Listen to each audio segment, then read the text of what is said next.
నమస్కారం ఘంటారావానికి స్వాగతం. ముందుగా ప్రధాన అంశాలు. నేడు విశాఖ గుంటూరు మేయర్ ఎన్నికలు. విజయంపై కూటమి నేతల ధీమా.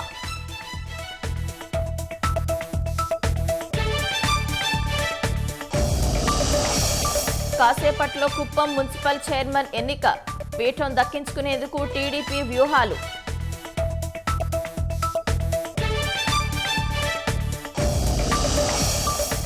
అన్నమయ్య జిల్లా రైల్వే కోడూరులో ఆటోను ఢీకొట్టిన లారీ.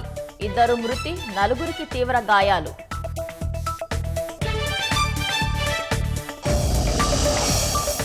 యాదాద్రి పవర్ ప్లాంట్లో అగ్ని ప్రమాదం. యూనిట్ 1 బాయిలర్లో ఆయిల్ లీక్ అయి చెలరేగిన మంటలు.